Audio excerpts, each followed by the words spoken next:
Sri Krishna sweets salute to mothers பிரம்மாண்ட விருதுகள் வழங்கும் விழா. அடுத்ததாக நாம பார்க்க போற mother Vijayalakshmi Srinivasan. Vijayalakshmi Srinivasan, mother of Miss Preeti Srinivasan, a disability activist and co-founder Soul Free. Government, நான் கவர்மெண்ட், இன்டர்நேஷ்னல் அசோசியேஷனில் ஒரு மிகப்பெரிய பதவியை வகிச்சுட்டு வராங்க. நிறைய பங்கு செய்கிறாங்க டிசபிலிட்டிக்கு. அமேசிங் இண்டியன்ஸ் 2024 டைம்ஸ் நவோட அவார்டு வாங்கியிருக்காங்க. இவங்க அவார்டு அப்படி தான் ஒரு 7-8 பக்கம் அப்படியே ஒரு புக்கே போடலாம். ஒரு வரிக்கும் ஒரு அவார்டு வாங்கியிருக்காங்க. அதையும் நான் இப்போ படிக்க போகிறதில்ல.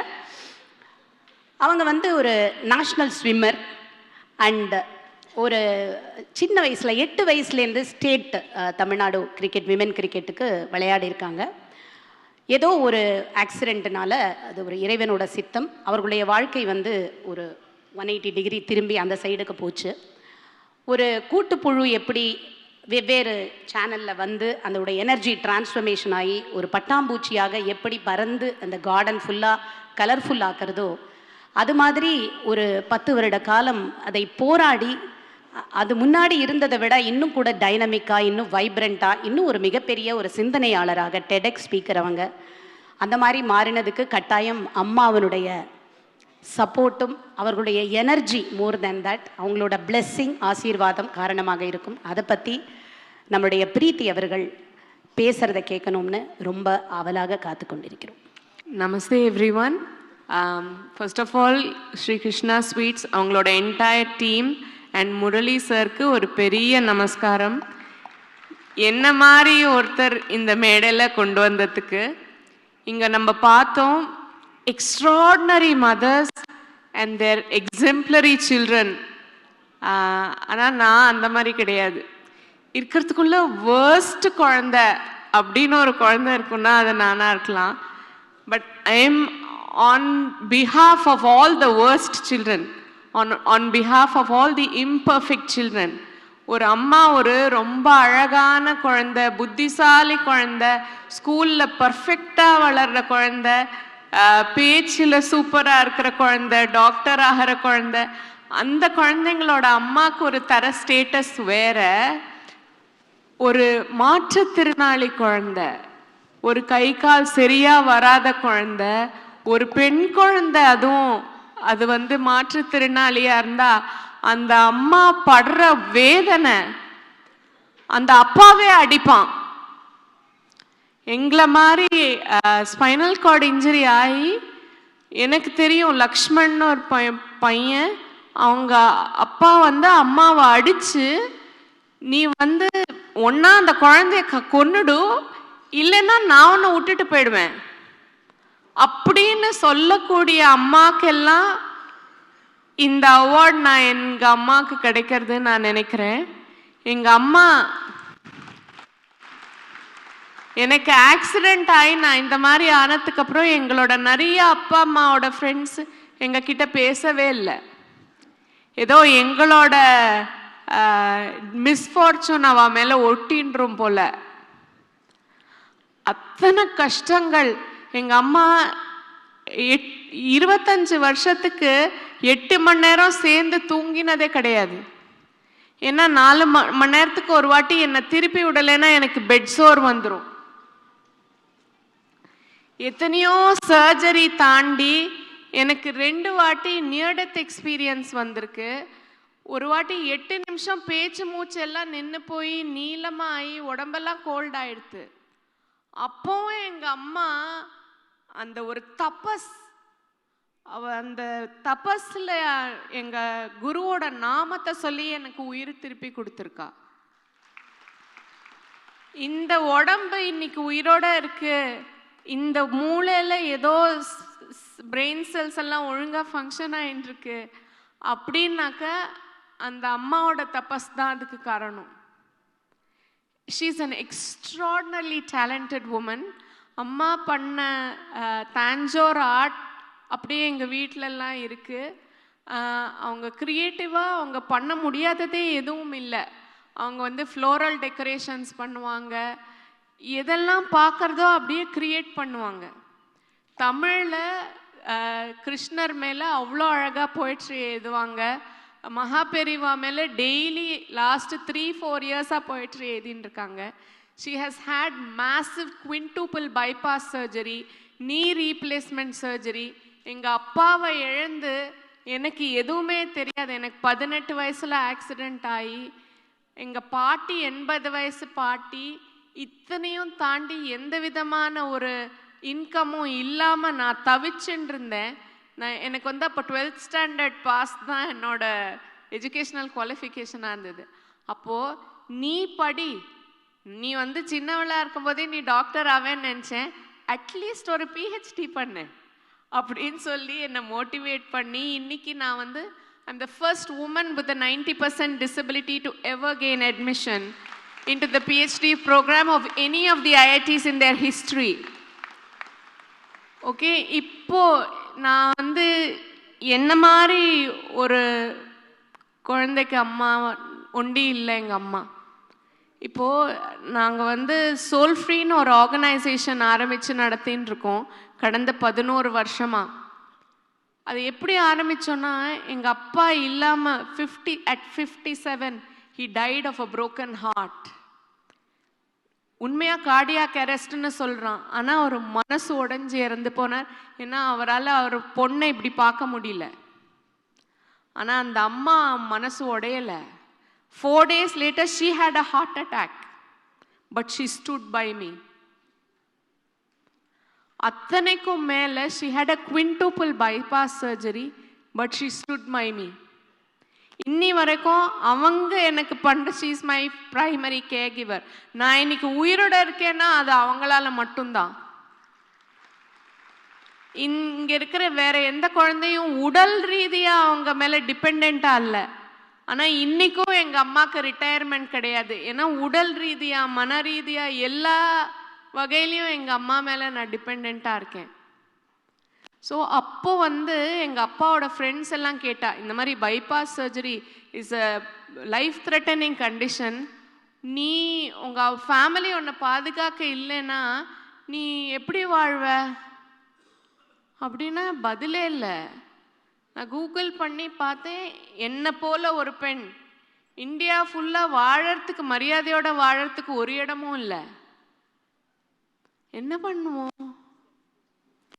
அப்படின்ற போதும் அம்மா தான் இன்ஸ்பிரேஷன். என்ன சொல்றா, ஏய் நீ ஆரம்பிடி, எனக்கு உண்மையில நம்பிக்கை இருக்கு. தட்டில் போட்ட சாப்பாடை கூட எடுத்து சாப்பிட முடியலையா, நீ ஆரம்பி இன்ஸ்டிடியூஷன் நடத்துன்றா. பட் அந்த இன்ஸ்பிரேஷன்னால இப்போ மோர் தென் 3000 குடும்பத்தை, இந்த மாதிரி ஸ்பைனல் கார்டு இன்ஜுரி இருக்கிற குடும்பத்தை காப்பாத்தின்னு இருக்கோம். இந்தியாவின் முதல் முறையான இன்டிகிரேட்டட் ஸ்பைனல் ரீஹபிலிட்டேஷன் சென்டர் திருவண்ணாமலையில் நடத்தின்னு இருக்கோம். மோர் தென் 50 ஸ்டாஃப் இருக்காங்க, டாக்டர்ஸ், ஃபிசியோதெரபிஸ்ட், நர்சஸ், அத்தனை பேரும் ஒர்க் பண்ணுறாங்க.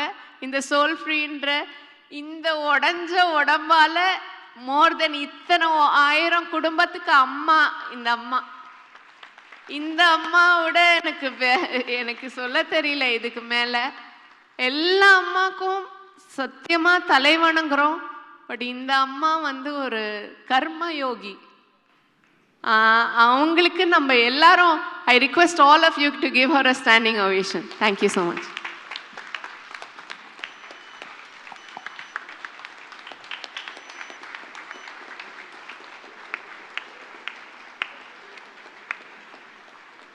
ஸ்பீச்லெஸ்மா, அவ்வளோ ஸ்பெல் பவுண்ட், ரொம்ப ஒரு உணர்வு பூர்வமான ஒரு விஷயத்த சொன்னீங்க. அண்ட் அவங்க அம்மா ஓரிரு வார்த்தைகள் சொல்லி நம்மளை ஆசீர்வதிக்கணும், நம்மளை இன்ஸ்பயர் பண்ணணும்னு கேட்டுக்கிறேன்.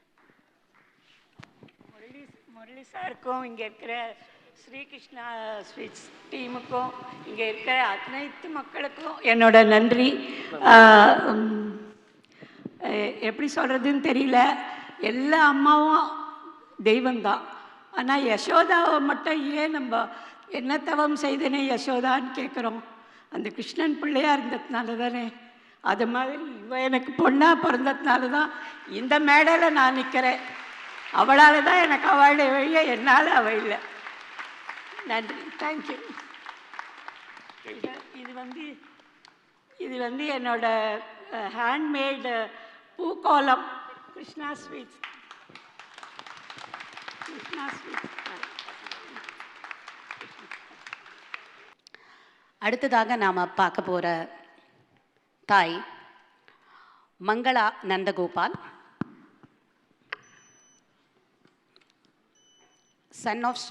mother of Sri Senthil Kumar Nandagopal, Vice Chairman India Operations Ceravature. இவரும் ஒரு டிசபிலிட்டி ஆக்டிவிஸ்ட். வெளிச்சம் அப்படின்னு ஒரு என்ஜிஓ வச்சு ஒரு பெரிய சேவை செஞ்சுட்டு வர்றார். மார்ஜினலைஸ்ட் கம்யூனிட்டி அவங்களுக்கும் நிறைய சேவை பண்ணுறார். ஜாயிண்ட் செக்ரட்டரி தமிழ்நாடு பேரா Olympic sports association. And 2000 employees இருக்கிற ஒரு பெரிய கன்சர்னுக்கு இந்தியா ஆப்ரேஷன்ஸ்க்கு அவர் வைஸ் சேர்மனாக இருக்கார். And he's a director of Deepam MedFirst hospital. And டேலண்ட்டை செலிப்ரேட் பண்ணுற ஒரு துறையில் இருக்கார். ஒரு பன்முகத்தன்மை உள்ள ஒரு மனிதர். எப்பயுமே ஒரு வேலையிலேயே சுற்றி கொண்டிருக்கும் ஒரு மனிதரை பார்த்து ஒரு அம்மா என்ன சொல்லுவாங்க, உங்களை பார்த்துக்கோங்க அப்படின்னு சொல்லுவாங்க இல்லையா? உங்கள் அம்மா உங்களுடைய வாழ்க்கையில் எப்படி இம்பேக்ட் பண்ணாங்க, இந்த வளர்ச்சிக்கு இந்த சிறு வயதில் நீங்கள் வந்து ஒரு நடுத்தர வயதில் இந்த அளவுக்கு நீங்கள் சாதிச்சிருக்கீங்கன்னா அம்மாவனுடைய கான்ட்ரிபியூஷன் அதில் எப்படி இருக்குன்றது எங்களோட பகிர்ந்துக்கிறோன்னு கேட்டு. நான் ஒரு சாஃப்ட்வேர் கம்பெனிக்கு இங்கே சென்னைக்கு ஹெட்டாக இருக்கேன். ஒரு 2000 எம்ப்ளாயிஸ் ஒர்க் பண்ணிகிட்டு இருக்காங்க அந்த கம்பெனியில். ஸோ இது தவிர முதல் நாள்லேருந்து என்னோட அம்மா வந்து எனக்கு சொல்லிக் கொடுத்தது என்னன்னா, எல்லாருக்குமே வந்து வாழ்வு கொடுக்கணும். So you have to help every one. So 2 விஷயம் ஹைலைட் பண்ணணும்னு நினைக்கிறேன் அம்மா பற்றி. அம்மா சொல்கிறத விட அம்மாவை பார்த்து நான் வளர்ந்தவன் நான். சரிங்களா? நாங்கள் வந்து ஒரு பெரிய வெல்த்தி ஃபேமிலி கிடையாது. அப்பா வந்து ஹீஸ் ஃப்ரம் டிஸ்ட்ரிக்ட் கால் விழுப்புரத்துலேருந்து இங்கே சென்னையில் வந்து செட்டில் ஆகி அவர் ஒரு கம்பெனியில் வந்து ஜாயின் பண்ணாங்க. He's a single bread winner for the family. அவரோட சம்பளத்தில் வச்சு குடும்பத்தை நடத்துறது ரொம்ப சிரமமாக இருக்கும். ஏன்னா அவர் கூட அவரோட தம்பி தங்க எல்லாருமே வந்து சென்னையில் வந்து செட்டில் ஆனாங்க. செட்டில் ஆகும்போது கூட ஒரு பிஸ்னஸ் ஒன்று ஆரம்பிக்கணும்னு சொல்லிட்டு ஒரு மளிகை கடை ஆரம்பித்தாங்க. நான் சொல்கிறது 1972 ஆரம்பித்தாங்க. அப்போ வந்து அப்பா வேலைக்கு போகும்போது சித்தப்பா வந்து படிச்சுட்டு இருந்தாங்க. படிக்க போகிற நேரத்தில் வந்து அம்மா போய் கடையை பார்த்துட்டு இருந்தாங்க. ஸோ அவங்க வந்து கடையை பார்த்துட்டு இருந்தாங்க. சித்தப்பா படிக்க போவாங்க. ஈவினிங் அப்பா வந்து திரும்பி கடையில் வந்து திரும்பி வந்து வியாபாரத்தை பார்ப்பாங்க. இப்படி வளர்ந்த குடும்பம். இதை நான் கேட்டு அப்பா கிட்ட வந்து கேட்க எனக்கு ஒரு இன்ஸ்பிரேஷன். ஓகே, அம்மா எந்த அளவுக்கு நம்ம கஷ்டப்பட்டு நம்மளெல்லாம் படிக்க வைக்கிறாங்க அப்படின்னு சொல்லிட்டு அந்த இன்ஸ்பிரேஷன்லேயே வந்து எல்லாரும் பசங்க என்ன பண்ணுவாங்க, ஸ்கூல் படிக்கிற பசங்க போய் விளாடணும், ஸ்கூல்லேருந்து வந்தோன்னா விளாடணும்னு நினைப்பாங்க. ஆனால் என்னோடய தாட் வந்து சின்ன வயசுலேருந்தே வந்து அப்பா அம்மா கூட இருந்து நம்மளும் கூட பிஸ்னஸை பார்க்கணும், வேலை செய்யணும். அவங்க கூட சேர்ந்து போய் நானும் மளிகை கடையில் போய்ட்டு எல்லா பசங்களும் வேலை பண்ணாலும் நான் போய்ட்டு மளிகை கடையில் போய் உட்காந்து வேலை செய்வேன். அது வந்து இன்ஸ்பிரேஷன் அம்மா கிட்டேருந்து வந்தது. ஸோ இது ஒரு பெரிய அந்த இன்ஸ்பிரேஷன் இன்றைக்கு வரைக்கும் கண்டினியூ ஆகுது.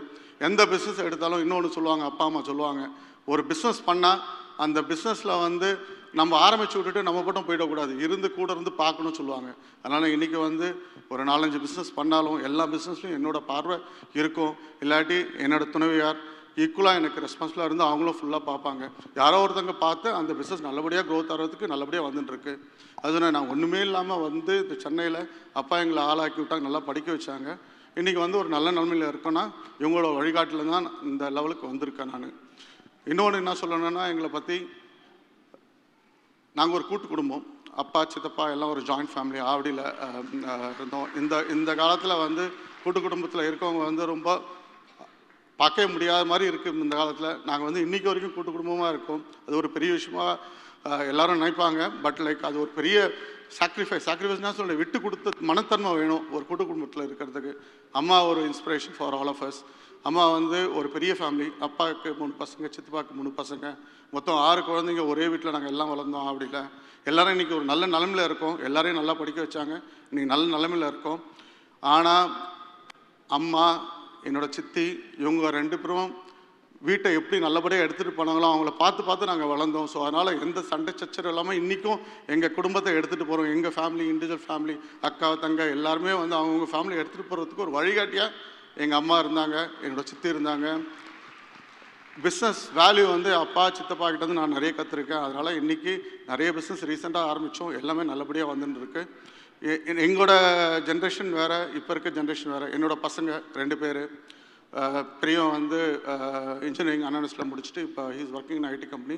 சின்னவன் 11th ஸ்டாண்டர்ட் படிக்கிறான். அவன் வந்து இப்போ அவங்க அம்மாவை பார்த்து இன்ஸ்பயர் ஆகிறான். என்னோடய wife she runs hospital. Very successfully running hospital in Chennai. So அதை பார்த்து என்னோட சின்னவன் பையன் வந்து அம்மா வந்து அட்மிஷன் நல்லா ஸ்ட்ராங்காக இருக்கேன், நான் வந்து சர்வீஸ் பண்ணணும் அதனால சொல்லிட்டு அவன் டாக்டர் படிக்கணும்னு சொல்லிட்டேன். இது எல்லாமே வந்து எங்கள் குடும்பம் எல்லாரையும் வந்து முன்னுரியாக எங்கள் அம்மாவை பார்த்து நாங்கள் வளர்ந்தோம், எங்களை பார்த்து இப்போ எங்களோட பசங்க வளர்கிறாங்க. ஸோ இது ஒரு பெரிய இன்ஸ்பிரேஷன் என் அம்மாவுக்கு. Have to big thanks for my அம்மா. அவங்க சொல்கிறத விட நாங்கள் பார்த்து வளரோம், அதுதான் எங்களோட இது. அவங்க செய்கிறத வந்து இது மாதிரி செய்கிறாங்க, இது மாதிரி நல்லா செய்கிறாங்க, இந்த நல்லா நம்ம கற்றுக்கணும்னு சொல்லிட்டு இது மாதிரி கற்று இன்றைக்கி ஒரு நல்ல நிலைமைக்கு வந்திருக்கோம். I have to say big thanks to my mom. And இங்கே இருக்க அனைவருக்குமே நிறைய எல்லாருக்குமே சல்யூட் பண்ணணுன்னு எனக்கு ஒரு ஆசை. டயஸில் இருக்க எல்லா அம்மாமார்களும் வந்திருக்க ஆடியன்ஸில் இருக்க அம்மாமார்கள் எல்லாருக்குமே big salute for all of them. எல்லாருமே இட்ஸ் அ பிக் கான்ட்ரிபியூஷன். அவங்க நிறைய முடியும் மேலேயும் செஞ்சு தான் வந்து அவங்க பசங்களை இது பண்ணி இன்றைக்கி ஒரு நிலைமையை கொண்டு வராங்க. Big salute to every one who are present over here and a big applause for all of them who are present over here. Thank you once again, Sir Murali sir, for giving this great opportunity. Thank you everyone. Thank you very much.